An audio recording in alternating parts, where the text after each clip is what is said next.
നമസ്കാരം. ഒരുപാട് കഥാപാത്രങ്ങളെ താരങ്ങളാക്കി മാറ്റിയിട്ടുള്ള, ആ താരങ്ങൾക്കൊക്കെ കഥാപാത്രങ്ങളുടെ ജീവൻ നൽകിയിട്ടുള്ള, ശബ്ദത്തിലൂടെ ജീവൻ നൽകിയിട്ടുള്ള ഒരു സംഘം ഡബ്ബിംഗ് ആർട്ടിസ്റ്റുകളുടെ ഒത്തുചേരലാണ് ഇവിടെ. ഇന്ത്യ വിഷന്റെ ശബ്ദ താരാവലി എന്ന ഈ പ്രോഗ്രാമിലേക്ക് മുഴുവൻ പ്രേക്ഷകർക്കും സ്വാഗതം.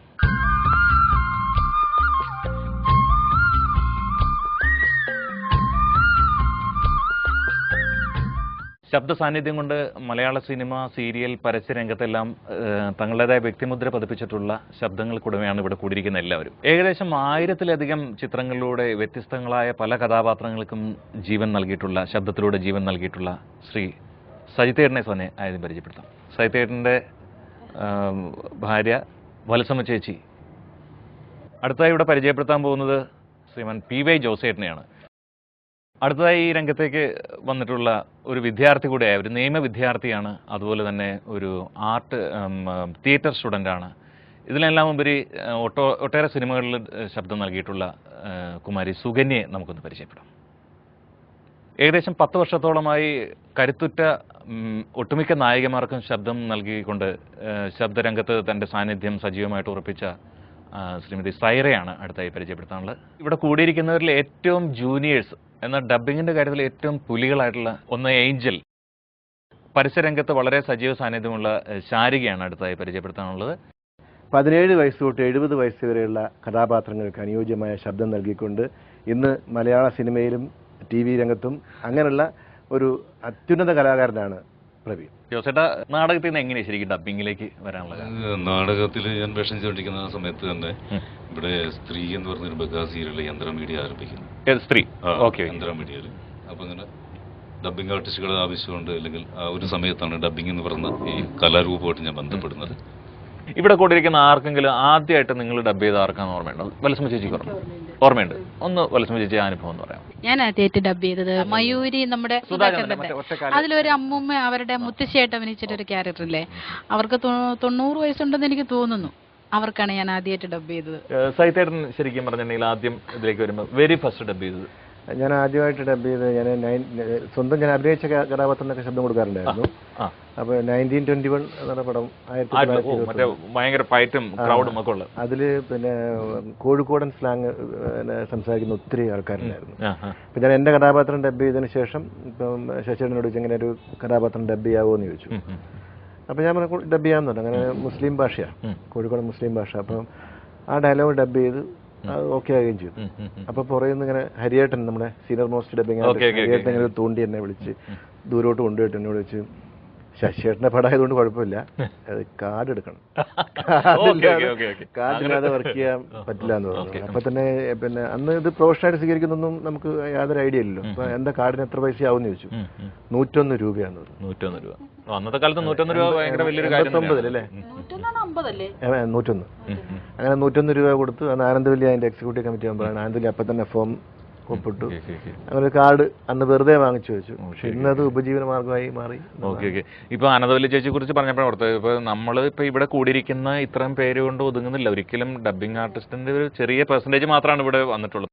റിയാൻ സ്റ്റുഡിയോന്റെ അടുത്താണ് വീട് എന്നുള്ള ഒരു കാരണം കൊണ്ട് മാത്രമല്ല, കഴിവുണ്ട് എങ്കിലും അതുകൊണ്ട് മാത്രമാണ് ശരിക്കും പറഞ്ഞാൽ പെട്ടെന്ന് ഒരു ഓപ്പർച്യൂണിറ്റി കിട്ടിയത് അല്ലേ ശരിക്കും ശാരികയ്ക്ക്?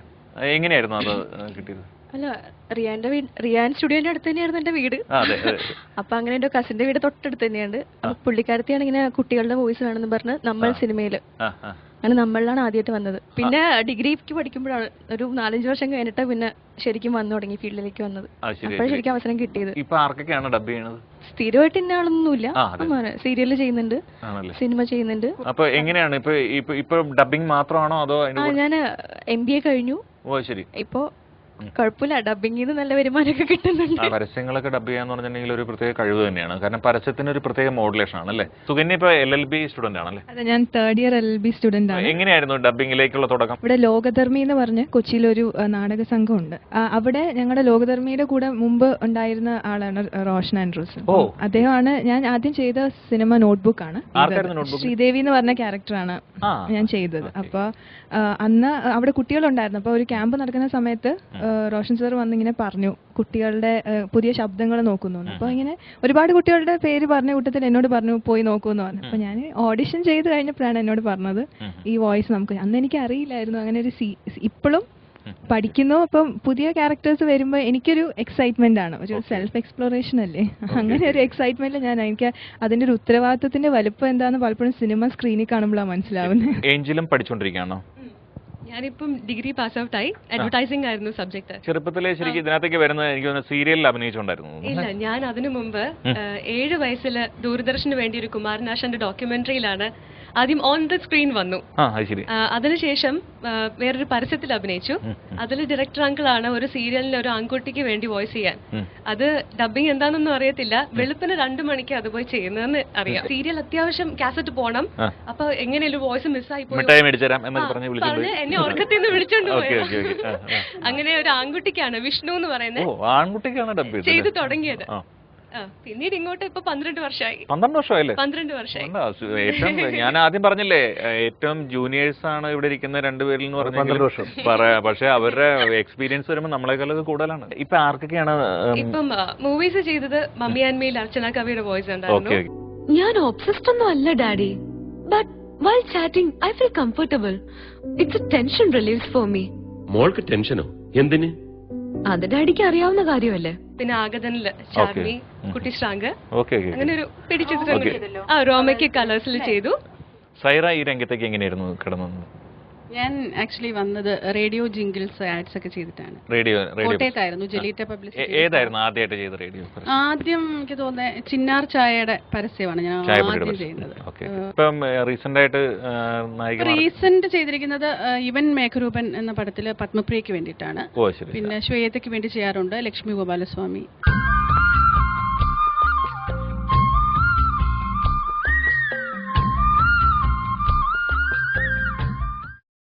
ആദ്യമായി ഡബ് ചെയ്തതിന് എനിക്ക് പ്രതിഫലം കിട്ടിയില്ല. അത് കിട്ടാതെ അതിന് കാരണമുണ്ട്. അപ്പോൾ ആദ്യമായിട്ട് നമ്മുടെ കോഴിക്കോട് നാരായണൻ നാരായണൻ നായർ പുള്ളിക്കാരനായിരുന്നു എനിക്ക് ഡബ് ചെയ്യാനായിട്ടുണ്ടായിരുന്നു. അപ്പോൾ പുള്ളിക്കാരനെ ഡബ് ചെയ്യുമ്പോൾ ഞാൻ ആ സീരിയലിൽ പുള്ളിക്കാരനെ ഇമിറ്റേറ്റ് ചെയ്ത് ഡബ് ചെയ്ത്.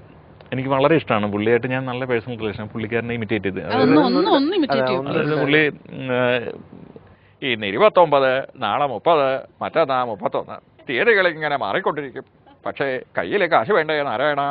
അപ്പം ഇങ്ങനെ ഈ നാരായണൻ ചേട്ടന് ഞാൻ ഡബ് ചെയ്തു. അപ്പോൾ ഇങ്ങനെ സീരിയൽ പോയി. അപ്പോൾ ഒരു 10-40 എപ്പിസോഡൊക്കെ ആയി കഴിഞ്ഞപ്പോഴാണ് അതിൻ്റെ പൈസ മേടിക്കാനായിട്ട് അതിൻ്റെ പ്രൊഡ്യൂസർ അടുത്ത് ചെന്ന്. പ്രൊഡ്യൂസർ ചോദിച്ചു എന്തേ സംഭവം, എന്താ കാര്യം എന്താണെന്ന് ചോദിച്ചു. ഞാൻ പറഞ്ഞു ഡബ് ചെയ്തിട്ടുണ്ട്, അതിൻ്റെ പൈസ മേടിക്കുന്നുണ്ട്. ആർക്ക് ഡബ് ചെയ്തു? പറഞ്ഞു നാരായണൻ നായർക്കാണ് ഡബ് ചെയ്യണം. നാരായണൻ നായർക്ക് ഡബ് ചെയ്തതിന് പൈസ മേടിക്കാൻ വന്നേക്കണം. അത് അയാളുടെ ഓൺ വോയിസിലല്ലേ ഡബ് ചെയ്യണം, പിന്നെ ഞാനും തന്നെ പൈസ മേടിക്കാൻ നടക്കണം.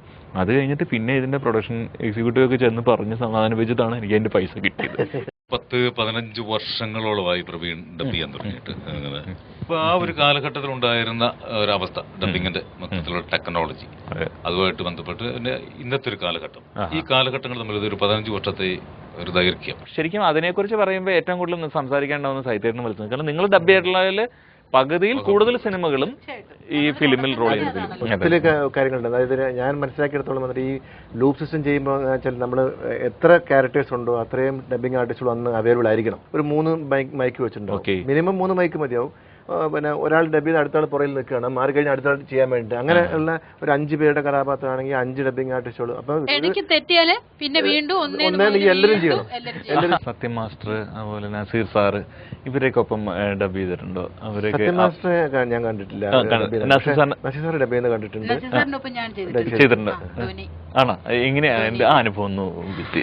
അനുഭവം എന്ന് പറയാൻ സാറ് ഡബ് ചെയ്യുമ്പോ ഞാൻ ഉണ്ടെന്നേ ഉള്ളൂ അടുത്ത ഇതില്. പക്ഷെ അല്ലാണ്ട് സാറുമായിട്ട് അങ്ങനെ കൂടുതലുള്ള ഇതൊന്നുമില്ല, പരിചയം അല്ലെങ്കിൽ അങ്ങനത്തെ സംസാരം അങ്ങനെ അതില്ല. പക്ഷെ നല്ല പെരുമാറ്റമാണ്, നല്ല നമ്മളോടൊക്കെ വളരെ നല്ല ഇതാണ്. അന്ന് ഇപ്പൊ ഹീറോയിന്റെ വോയിസ് ആണ് ചേച്ചി കൊടുക്കുന്നതെങ്കിൽ ഞാൻ അതിനകത്ത് രോഹിണിക്കായിരുന്നു ഡബ് ചെയ്ത മകളുടെ. അപ്പൊ കോമ്പിനേഷൻ റോൾ ആണെങ്കിൽ നമ്മൾ ആ സമയത്ത് അവിടെ ഉണ്ടാവണം. നമ്മൾ ഉണ്ടാവണം. എന്റെ ഒരു അനുഭവം എന്ന് പറഞ്ഞാൽ അന്ന് സ്കൂളിൽ റെക്കോർഡ് ചെയ്യുന്ന സമയത്ത്, അപ്പൊ അന്ന് ഹരിശ്രീയുടെ അനൗൺസറും കൂടിയാണ് ഞാൻ. അപ്പൊ മുകളിൽ റെക്കോർഡിംഗ് സ്റ്റുഡിയോയിൽ പരസ്യം ഡബ് ചെയ്യുന്നുണ്ട്. അപ്പോൾ അന്നൊരു കാലിത്തീറ്റയുടെ പരസ്യമായിരുന്നു, MSC കാലിത്തീറ്റ കോപ്പറേറ്റീവ്. ഈ ജിങ്കിളാണ് ആദ്യം വരിക. എന്തായാലും ഇപ്പൊ പൂവാലി പശുവിന്റെ വാല് കണ്ടോ എന്നൊക്കെ പറഞ്ഞുള്ള പാട്ടായിരിക്കും ആദ്യം. അപ്പൊ അത് കഴിഞ്ഞിട്ട് ഈ MSC പശുക്കളുടെ ആരോഗ്യത്തിനും കൂടുതൽ കൊഴുപ്പുള്ള പാലിനും MSC കാലിത്തീറ്റ കൊപ്ര പിണ്ണാക്ക്. ഇത് പറഞ്ഞു കഴിഞ്ഞിട്ട് ഈ പശു കരയണ ഒരു സൗണ്ട്, വിശപ്പ് കൊണ്ട് കരയണാണോ സന്തോഷം കൊണ്ട് കരയണാണോ എന്നറിയില്ല, ഒരു പശു കരയണ സൗണ്ട് ഉണ്ട്. ഈ പശു കരയണ സൗണ്ട് CD പ്ലെയറിൽ എടുത്തിട്ട് ഈ എനിക്ക് ഓർമ്മ വരുന്ന ഒരു കാര്യം, വെള്ളിത്തിര എന്നുള്ളൊരു മൂവിക്ക് എരുമയ്ക്ക് വേണ്ടി പ്രവീൺ ചേട്ടൻ ഒന്ന് കരഞ്ഞു. ഇത് എന്നിട്ട് ഈ CD പ്ലെയറിൽ നിന്ന് ഈ പശുവിന്റെ ശബ്ദം, പശുക്കളുടെ ആരോഗ്യത്തിനും കൂടുതൽ കൊഴുപ്പുള്ള പാലിനും MSC കാലിത്തീറ്റ പ്രോബ്ലം, ഈ പശുവിന്റെ സൗണ്ട് ഈ CD പ്ലെയറിൽ നിന്ന് എങ്ങനെ കിട്ടാലും ഈ 15 സെക്കൻഡ് എന്നുള്ളത് 17 സെക്കൻഡ്, 18 സെക്കൻഡ്, 19 സെക്കൻഡ് ആണ്. എന്ത് ചെയ്തിട്ട് ഈ സാധനം ഒക്കാണില്ല, ഒരു രക്ഷയില്ല. അവസാനം എന്ത് ചെയ്യണ്ടെന്ന് അറിയാൻ പാടില്ല. ശരി നമുക്ക് ടേക്ക് പോകാന്ന് പറഞ്ഞു. അപ്പൊ ആദ്യം മറ്റേ പൂവാലി പശുവിന്റെ വാലിന്റെ പാട്ടൊക്കെ വരും. അത് കഴിഞ്ഞിട്ട് പശുക്കളുടെ കൂടുതൽ കൊഴുപ്പുള്ള പാലിനും പശുക്കളുടെ ആരോഗ്യത്തിനും MSC കാലിത്തീറ്റ കൊപ്ര പിണ്ണാക്കും. ഒറ്റ കാര്യമാണ്. ഇനി എനിക്ക് എല്ലാവരോടും കൂടി ഉള്ളൊരു ചോദ്യം ചോദിക്കാറുള്ളത്, കാരണം ഒത്തിരി വലിയ ആക്ട്രസിനും ആക്ടേഴ്സിനും ഒക്കെ നമ്മളെല്ലാരും ഡബ് ചെയ്യുന്നുണ്ട്. പക്ഷെ ഇതൊരിക്കലും വേറൊരാളല്ലേ പുറം പബ്ലിക് ഇത് അറിയുന്നില്ല. അപ്പൊ ആ ഒരു എക്സ്പീരിയൻസ്, ആ ഒരു ത്രിൽ എങ്ങനെയാ? അത് നമ്മുടെ ഒരു സീക്രട്ട് ആയിട്ടുള്ള ഒരു സന്തോഷമാണ്. പക്ഷെ ചില സമയത്ത് എനിക്ക് ചെറുതായിട്ടൊരു വിഷമം തോന്നാറുണ്ട്. കാരണം ചില സമയത്ത് ഇപ്പം മുമ്പത്തെ പോലെയല്ല, ഇപ്പൊ നമുക്ക് നമ്മുടെ കൺവീനിയൻസിന് വന്ന് ഡബ് ചെയ്തിട്ട് പോവാം. പക്ഷെ ചില സമയത്ത് നമ്മൾ ഒരുപാട് കഷ്ടപ്പെട്ട് വോയിസ് കൊടുത്തു കഴിഞ്ഞാലും ആ ആക്ടർ പോലും അറിയുന്നില്ലായിരിക്കും നമ്മളാണ് ഇത് ചെയ്തിട്ടുണ്ടാവുക എന്നുള്ളൊരു ഇത്. അപ്പോ നമ്മൾ ചെയ്യുന്നത് നമ്മുടെ ഒരു എഫേർട്ട് എടുത്താണ് നമ്മൾ ചെയ്യുന്നത്. പക്ഷെ പല സമയത്തും ചിലപ്പോൾ തോന്നാറുണ്ട് ഞാനാണെന്ന് അവരറിഞ്ഞു. കാരണം തിയേറ്ററിലൊക്കെ ഇരുന്ന് പലപ്പോഴും പല സിനിമ കാണുമ്പോൾ ആൾക്കാർ സൈഡിൽ ഇരുന്ന് കരയും, ആൾക്കാർ കരയുന്നൊക്കെ കാണും. അപ്പൊ നമുക്ക് ഭയങ്കര സന്തോഷവും ആ സൗണ്ട് കേട്ടിട്ട് ഇവർ കരഞ്ഞു. പക്ഷെ എന്നാലും തൊട്ടടുത്തിരിക്കുന്ന ഞാനാണെന്ന് ഇവർ അറിയുന്നില്ലല്ലോ. ഇത് എന്റെ ഒരു അനുഭവം എന്ന് വെച്ചിട്ടുണ്ടെങ്കിൽ, ഞാൻ ആദ്യമായിട്ട് ഈ കല്യാണരാമൻ എന്ന് പറഞ്ഞ സിനിമയിൽ ബോബനാലമ്മൂട്ടിനെ ഡബ് ചെയ്തു. ഇപ്പൊ ഞാനന്ന് ഒറ്റയ്ക്കാണ് സിനിമ കാണാനായിട്ട് പോയിരുന്നത്. കാരണം സിനിമ എങ്ങനെയുണ്ടെന്നൊക്കെ അറിയണം. വേറെ ആരും മോശം പറയുകയാണെങ്കിൽ ആരും കേൾക്കണം, നമ്മൾ മാത്രമല്ലേ ഉള്ളൂ. ഈ ബോബനാലമ്മൂടിന് ഞാനാ ഡബ് ചെയ്തേക്കണമെന്ന് ആരോടെങ്കിലും എനിക്കൊന്ന് പറയുന്നു. ഒരുത്തന്റെ കഷ്ടകാലത്തിന് അവൻ എന്റെ അടുത്ത് കണ്ടു ചോദിച്ചേ ആലുവയ്ക്ക് ലാസ്റ്റ് ബസ് എപ്പോഴാണെന്ന് ചോദിച്ചു. പിന്നെ അവന്റെ കഷ്ടകാലമായിരുന്നു. അച്ചുവേട്ടൻ ഇങ്ങനെ എന്റെ ഇഷ്ടവും സമ്മതമൊന്നും ചോദിക്കാതെ ചില തീരുമാനങ്ങൾ എടുക്കും. പുരയിടത്തിന്റെ ആധാരം പണയം വെച്ച് എന്നെ മെഡിസിൻ അയച്ചതും ഇങ്ങനെ എടുത്തു ചാടി എടുത്തൊരു തീരുമാനമായിരുന്നു. അച്ചുവേട്ടൻ അങ്ങനെ തീരുമാനം എടുക്കുന്നത് തന്നെയാ എന്റെ സന്തോഷം. അതുകൊണ്ട് ഇപ്പൊ എടുത്ത ഈ തീരുമാനത്തിലും എനിക്ക് സന്തോഷം മാത്രമേ ഉള്ളൂ. എപ്പോഴും ട്രാവൽ ചെയ്യുമ്പം, കാരണം സ്കൂൾ സ്റ്റുഡൻസിന്റെ ഇടയ്ക്കൊക്കെ സ്ഥിരം സംഭാഷണമാണ്, ഒരു ഫിലിം ഇറങ്ങിക്കഴിഞ്ഞാൽ ഇന്ന ഫിലിം വന്നു, അതിനെ പറ്റിയുള്ള അഭിപ്രായങ്ങളൊക്കെ ആയിരിക്കും. അപ്പൊ ഒരു തവണ ഞാനിങ്ങനെ ക്ലാസ്സിൽ പോകുന്ന വഴിക്ക് എന്റെ സൈഡിൽ നിൽക്കുന്ന പിള്ളേരെ മമ്മി അമ്മയുടെ കമന്റ്സാ പറഞ്ഞോണ്ടിരിക്കുന്നത്. അപ്പൊ എനിക്ക് ഭയങ്കര സന്തോഷമുണ്ട്. അപ്പൊ പറയണമെന്ന് തോന്നും, ആരും അറിയുന്നില്ലല്ലോ. അപ്പൊ അതിന്റെ ഒരു കാരണം നമ്മളും ഇപ്പൊ സുഗന്യ പറഞ്ഞ പോലെ എത്രയോ ചിലപ്പോ അത് ചില സിനിമയൊക്കെ 3 ദിവസമൊക്കെ കഷ്ടപ്പെട്ടായിരിക്കും ചെയ്യുന്നത്, ഹീറോയിൻസ് ഒക്കെ ആവുമ്പോ. അപ്പൊ അത് ആരും അറിയുന്നില്ല, പറയണമെന്നുണ്ട്. അങ്ങനെ ഓരോ എക്സ്പീരിയൻസ് ഒക്കെ ഉണ്ടായിട്ടുണ്ട്. എന്റെ ഹരിപ്പാട് സോമൻ എന്ന് പറഞ്ഞൊരു പഴയ ഡബിങ് ആർട്ടിസ്റ്റ് ഉണ്ട്. പണ്ട് ജോണിക്കൊക്കെ സ്ഥിരമായിട്ട് ശബ്ദം കൊടുത്തോണ്ടിരുന്ന പുള്ളി ഒരു ദിവസം വന്ന് ശബരിമല പോയി വന്നിട്ട് എന്നോട് പറയാ ഒരു സംഭവം ഉണ്ടായി. എന്താ സ്വാമിയെ അയ്യപ്പോ സ്വാമി എന്ന് പറഞ്ഞ് ഞാനിങ്ങനെ പോകുമ്പോ ഓപ്പോസിറ്റ് പോകുന്ന ഒരാൾ പറയാണ് ഇവിടെ ജോണിയുടെ ശബ്ദം പോകുന്നത്.